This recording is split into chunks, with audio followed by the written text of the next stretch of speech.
Welcome to only IAS. स्वागत है आप सभी लोगों का प्रीलिम बूस्टर न्यूज डिस्कशन में। आज है 1 मई 2021।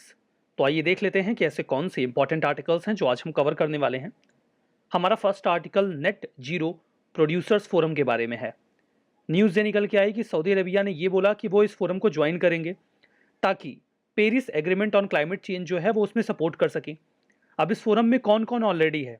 यूएस, कनाडा, नॉर्वे और कतर ऑलरेडी इसका हिस्सा हैं। ये फोरम है किस लिए? ये फोरम उन देशों के लिए है जो ऑयल और गैस का प्रोडक्शन करते हैं, क्योंकि प्रोडक्शन करने के दौरान वो बहुत सारा एमिशन भी करते हैं कार्बन का। तो इसका उद्देश्य ये है कि जो कार्बन एमिशन है उसे जीरो किया जाए, नेट जीरो किया जाए। अब यहाँ पर नेट जीरो का मतलब क्या है, पहले आप ये समझिए। नेट जीरो कार्बन एमिशन का मतलब ये बिल्कुल नहीं होता कि आप कार्बन का एमिशन ही बंद कर दीजिए, तब तो डेवलपमेंट ही रुक जाएगा। इसे कार्बन न्यूट्रलिटी के नाम से भी पुकारा जाता है। इसमें यह कहा जाता है कि कार्बन का जो एमिशन आप कर रहे हैं वो करिए, उसे कॉम्पनसेट करने की कैपेबिलिटी को भी इनहेंस करिए। लाइक अगर आप 100 यूनिट कार्बन को एमिट कर रहे हैं तो आप 100 यूनिट कार्बन एटमॉस्फेयर सोख ले, उसके लिए भी काम करिए। पेड़ लगाइए और भी जो फैसिलिटीज रिक्वायर्ड हैं उसके लिए काम करिए। जो फ्यूचरिस्टिक टेक्नोलॉजीज हैं like carbon capture and storage, उसके ऊपर भी वर्क करिए। तो कार्बन का एमिशन आप करिए, लेकिन उसके सिक्वेस्ट्रेशन, उसके रिमूवल के लिए भी काम करिए और नेट जो निकल के आए वो जीरो हो। ये इतना आसान काम नहीं होता। जो टारगेट्स लिए भी गए हैं अभी दुनिया के कई सारे देशों के द्वारा, वो 2050 के आसपास या उसके बाद के हैं। सऊदी अरेबिया दुनिया का सबसे बड़ा क्रूड ऑयल का एक्सपोर्टर है। अगर वो इस प्लेटफॉर्म का हिस्सा बनता है तो वो ऐसे रास्ते देखने का प्रयास करेंगे जिससे कि net zero carbon emission target को अचीव किया जा सके और हम ग्लोबल वार्मिंग को लिमिट कर सके। सऊदी अरेबिया ने यह भी कहा है कि वो अपने इस टारगेट को अचीव करने के लिए अपने यहाँ जो 50% एनर्जी का जनरेशन है वो 2030 तक रीन्यूएबल सोर्सेस पर ला देंगे। यूएस के प्रेसिडेंट जो बिडेन ने अभी हाल फिलहाल में जो एक वर्चुअल मीटिंग हुई थी 40 देशों की अर्थ डे के मौके पर, उसमें कहा था कि वो अपने यहाँ जो एमिशन है उसे कम करेंगे 50 से 52% तक 2005 के लेवल पे। So that was all about net zero producers forum. हमारा next article south Asian climate outlook forum के बारे में है, सेस्कॉफ। हाल ही में कंसेंसस रिपोर्ट सेस्कॉफ 19 की रिलीज की गई है। सभी देश आपस में कंसेंसस बना के एक रिपोर्ट पब्लिश करते हैं। ये जो रिपोर्ट है उसमें कुछ इंफॉर्मेशन पब्लिक हुई है जिसके बारे में इस आर्टिकल में बात की गई है कि जो साउथ एशियन कंट्रीज हैं, जो मानसून सीजन आने वाला है, वहां पर नॉर्मल या अबव नॉर्मल रेनफॉल देखने को मिलेगी। तो ये तो बात निकल के आई इस रिपोर्ट में। अब ये फोरम है क्या? ये क्लाइमेट एक्सपर्ट्स का फोरम है। कई सारे देश यहां पर खुद को रिप्रेजेंट करते हैं। 2000 अफगानिस्तान, पाकिस्तान, इंडिया, श्रीलंका, बांग्लादेश, नेपाल और भूटान। इनको कुछ एक्सपर्टीज मिलती है बॉडीज की, like world meteorological organization, regional integrated multi hazard early warning system, Japan meteorological agency, Korean meteorological administration. ये सभी लोग मदद करते हैं, टेक्निकल एक्सपर्टीज देते हैं इस फोरम को। यहां पर देखिए जो साउथ एशियन नेशंस हैं वो इसकी मीटिंग कंडक्ट करते हैं। वर्ल्ड मेट्रोलॉजिकल ऑर्गेनाइजेशन के साथ मिलकर 2010 से ही ये रिपोर्ट्स वगैरह रिलीज की जा रही हैं। जो कंसेंसस है वो सीजनल क्लाइमेट इंफॉर्मेशन के बेसिस पर होता है। उसका इस्तेमाल सभी कंट्रीज अपने यहाँ नेशनल आउटलुक तैयार करने के लिए करते हैं, तैयारी कर लेते हैं कि हाँ अगर ऐसा कुछ होने वाला है तो उसके लिए हम खुद को प्रिपेयर कर लें। हमारा नेक्स्ट आर्टिकल पिंक मून 2021 के बारे में है। 26 अप्रैल 2021 को लोगों ने एक सुपर मून या पिंक मून देखा, ऐसा न्यूज में निकल के आया। एक्चुअली में पिंक मून जैसा कुछ होता नहीं है और ना ही मून पिंक होता है। नाम दिया गया पिंक मून, ये एक सुपर मून था। अब सुपर मून होने का मतलब क्या होता है, लेट मी टेल यू। देखिए जो अर्थ है उसका एक नेचुरल सैटेलाइट है चांद। चांद धरती के चारों ओर स्फेरिकल वे में चक्कर नहीं लगाता, बल्कि जो उसका पाथवे है वो एलिप्टिकल है। एलिप्टिकल पाथवे में होता यह है कि एक हिस्सा दूर होगा, एक हिस्सा नजदीक होगा।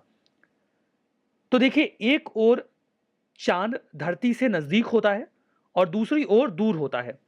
तो जिस ओर चांद धरती से दूर होता है उसे अपॉजी कहते हैं और जिस ओर चांद धरती से पास होता है उसे पेरिजी बोलते हैं।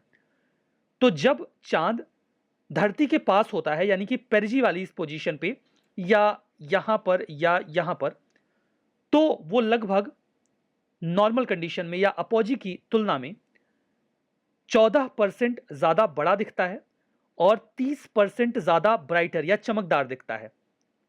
अब ऐसे चांद यहां से आकर गुजर जाए लेकिन उस दौरान हमें चांद पूरा दिख ही ना रहा हो तो हम उसे सुपरमून नहीं कह सकते। लेकिन कुछ कंडीशंस ऐसी बनती हैं जब चांद पेरिजी पर होता है और फुल मून होता है यानी कि पूर्णिमा होती है, तब हमें एक्चुअली में उसका ये जो 14% इंक्रीज्ड साइज है या 13% मोर ब्राइटनेस है वो फील होती है। कुल मिला के चांद पेरिजी पर हो और फुल मून हो तब आप उसे सुपर मून कहते हैं। इतनी बात अगर आपको समझ में आ गई तो आगे आप समझ लेंगे। अब सुपर मून ये term for the first time 1979 में एक एस्ट्रोलॉजर थे रिचर्ड नोले, उन्होंने ये टर्म बोला था। तो देखिए सुपर मून वो फुल मून या न्यू मून होता है जो पेरिजी पर हो। अब देखिए फुल मून होगा तो हमें दिखेगा, न्यू मून होगा तो वो दिखेगा ही नहीं, वो सुपर मून होगा भी तो भी हमें नहीं दिखेगा। सुपर मून थोड़ा बड़ा और ज्यादा ब्राइटर दिखता है, ये हमने देखा। वैसे सामान्य आंख से हमें समझ में नहीं आएगा, लेकिन अगर कोई पहले से बता दे कि नहीं ये बड़ा है और ज्यादा चमकदार है तो फील होता है कि हाँ ज्यादा बड़ा दिख रहा है। पिंक मून इसलिए नहीं कहते क्योंकि पिंक कलर का दिखता है। एक्चुअली में इसे एक नाम दिया गया है फ्लावर के ऊपर, पिंक वाइल्ड फ्लावर, जो कि हमें नॉर्थ अमेरिका में देखने को मिलता है। ये अप्रैल के मंथ में फ्लावर कर जाते हैं पिंक कलर के, तो इसी पिंक कलर के फ्लावर के ऊपर इस महीने में दिखने वाले जो सुपर मून है उन्हें पिंक मून नाम दे दिया गया। फर्दर ये जो नाम है कुछ और भी है, like sprouting grass moon, egg moon, pascal moon या फिश मून, ये नाम भी पुकार दिए जाते हैं। ऐसा नहीं कि वो फिश मून बोल दिया तो फिश की तरह दिखने लगेगा, नाम दे दिया गया है बस, बाकी वो पिंक कलर का दिखता नहीं है। ब्लू मून, ब्लू मून भी ब्लू कलर का नहीं होता। अगर एक कैलेंडर मंथ में, ग्रिगोरियन कैलेंडर में आपको 2 फुल मून यानी कि पूर्णिमा दिख जाए तो जो दूसरा वाला होगा उसे ब्लू मून कहा जाएगा। ब्लड मून, हाँ ब्लड मून रेड कलर का दिखता है, इतनी सी बात है। पिंक मून या ब्लू मून पिंक या ब्लू नहीं होते, लेकिन ब्लड मून रेड कलर का होता है। इसका रीजन है ब्लड मून होने का। देखिए जब कंप्लीट लूनर एक्लिप्स हो यानी कि चंद्र ग्रहण लग जाए, उसमें होता यह है कि सन और मून के बीच में अर्थ आ जाती है, तो सन की रोशनी सीधे सीधे मून के ऊपर पड़ती नहीं है, साइड साइड से जो रोशनी क्रॉस कर पाती है वही मून तक पहुंचती है। तो जो ब्लू लाइट होती है वो एटमॉस्फेयर में फैल जाती है और केवल जो रेड शेडोड कलर होता है वो मून तक पहुंचता है, वही हमारी आइज को विजिबल होता है। इसीलिए हमें जो चांद है वो रेड कलर का दिखाई पड़ता है। तो जो एयर मॉलिक्यूल्स होते हैं ब्लू कलर के वो तो स्कैटर्ड हो जाते हैं, बिखर जाते हैं, और रेड कलर की जो लाइट है वो मून तक पहुंचती है, तो इसलिए हमें वो रेड दिखता है। ये बात हम कर चुके हैं। ब्लड मून कई बार डस्ट, स्मोक या हेज की वजह से भी दिख जाता है। ठीक है, हमारा नेक्स्ट आर्टिकल कारेन रेबल्स के बारे में है। म्यांमार की मिलिट्री ने एक एयर स्ट्राइक की है एक गांव के ऊपर, थाईलैंड के बॉर्डर के पास में, जहां पर कारेन इंसर्जेंट्स पॉसिबली थे, उन्हीं के ऊपर अटैक किया गया। रीजन ये था कि कुछ समय पहले इन इंसर्जेंट्स ने म्यांमार के आर्मी पोस्ट के ऊपर हमला किया था। फरवरी 1 के बाद कुछ वर्स्ट क्लैशेस में से एक ये क्लैश रहा। आई होप आप म्यांमार की लोकेशन से परिचित होंगे, इंडिया का पड़ोसी देश है, फिर भी आप देख लीजिए। ये इंडिया का नॉर्थ ईस्टर्न रीजन है, ये है म्यांमार, ये है थाईलैंड, यहाँ पर लाओस है, ये वियतनाम है, ये कंट्री कंबोडिया है, यहाँ तो चाइना दिख ही रहा है। ये जो कारेन कम्युनिटी के लोग हैं वो म्यांमार में, यहाँ पर ये जो आप शेडोड एरिया देख रहे हैं, थाईलैंड के बॉर्डर के पास में रहते हैं, यहाँ पर ये मेजॉरिटी में है। ये काफ़ी लंबे समय से इस बात को लेकर कंसर्न रहे हैं कि वहाँ पर उनके जो इंटरेस्ट हैं उनको नज़रअंदाज किया जाता है। इनका एक संगठन भी है, Karen national union, KNU, dominant political organization है कारेन कम्युनिटी का। इन्हें काइन भी कहा जाता है। ये थाईलैंड के बिल्कुल बॉर्डर पे जो रीजन है वहाँ पर रहते हैं। ये चाहते हैं कि इनकी कम्युनिटी के जो 1.6 मिलियन लोग हैं उनके लिए सेल्फ डिटर्मिनेशन मिल जाए, वो अपने मुद्दे खुद ही हैंडल करें। ये संख्या काफ़ी बड़ी है, 16 लाख की, बेल्जियम के जितना इनका साइज है जहाँ पर ये रह रहे हैं, और जिस रीजन में ये रहते हैं वहाँ पर ये मेजॉरिटी में है, इस रीजन में ये मेजॉरिटी में है। हालांकि ओवरऑल म्यांमार में ये माइनॉरिटी में हो जाते हैं। इस वजह से हमेशा ये कंसर्न रहते हैं। इनका कॉन्फ्लिक्ट आज का नहीं है, 1949 से ही ये वहाँ पर विद्रोह कर रहे हैं।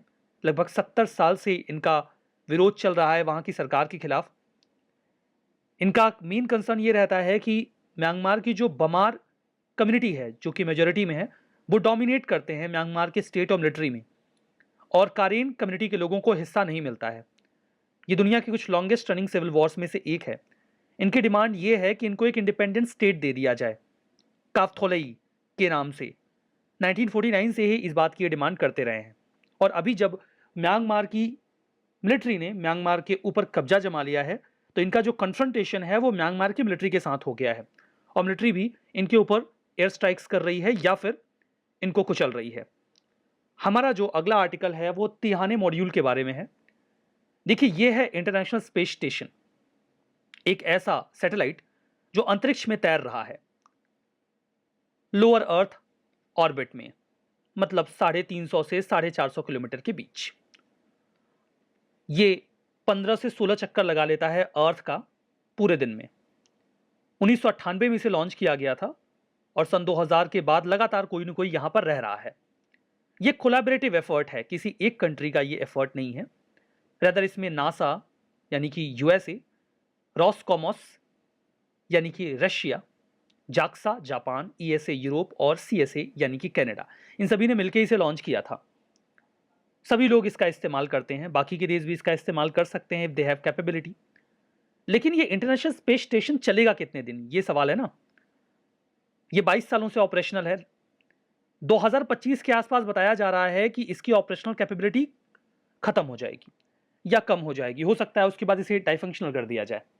इन दैट केस कई सारे और इंटरनेशनल स्पेस स्टेशन बनाने की तैयारी चल रही है। ऐसा ही प्रयास चाइना भी कर रहा है। चाइना तैयारी में है कि वो अपना एक इंटरनेशनल स्पेस स्टेशन बनाएगा आईएसएस की तर्ज पर। हालांकि वो आईएसएस जितना बड़ा नहीं होगा, वो छोटा होगा। अब चूंकि ये स्पेस स्टेशन बहुत बड़े होते हैं, तो कोई रस्सी से एक बार में खींच के तो लोअर अर्थ ऑर्बिट में इसे पहुंचा नहीं देगा। तो ये मॉड्यूल के फॉर्म में, यानी कि छोटे छोटे हिस्सों में कई सारे मिशंस में भेजे जाते हैं। तो कई सारे मिशंस में जो पहला मिशन है उसे अभी लॉन्च किया गया है चाइना के द्वारा, जिसमें वो अपना कोर मॉड्यूल इस अपने इंटरनेशनल स्पेस स्टेशन का भेजने वाले हैं। ये टी शेप में होगा और ये है कोर मॉड्यूल। यहीं से इस पूरे स्पेस स्टेशन को मैनेज किया जाएगा और कोई जो एस्ट्रोनॉट्स हैं वो जाते हैं तो वो यहीं पर रहेंगे। बाकी ये लैब्स वगैरह हैं जहां पर एक्सपेरिमेंट्स वगैरह होंगे। ठीक है, चाइना ने इसे नाम दिया है टियांगोंग, जिसका मतलब होता है हेवनली प्लेस या फिर स्वर्ग कह लीजिए। लॉन्ग मार्च 5B-Y2 रॉकेट से इसे लॉन्च किया गया है, इस तियाने मॉड्यूल को वेंगचांग स्पेसक्राफ्ट लॉन्च साइट से। ये डेफिनेटली आपको याद रखने की आवश्यकता नहीं है, लेकिन ये चूंकि एक स्पेस स्टेशन है तो आपको डेफिनेटली इसके बारे में जानना चाहिए। जो तियाने मॉड्यूल होगा वो मैनेजमेंट और कंट्रोल हब की तरह काम करेगा। कई सारे और मॉड्यूल्स भेजे जाएंगे जिनसे मिलकर ये पूरा स्पेस स्टेशन बनेगा। लार्जेस्ट स्पेसक्राफ्ट होगा जिसे चाइना ने अभी तक डेवलप किया है, टी शेप में होगा, लो अर्थ ऑर्बिट में जाएगा। 340 किलोमीटर से 450 किलोमीटर का ये पूरा रीजन होता है।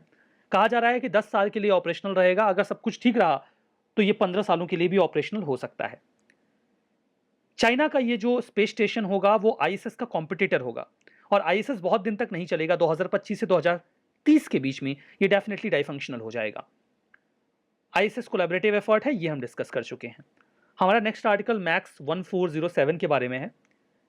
ये सोयाबीन की एक प्रजाति है।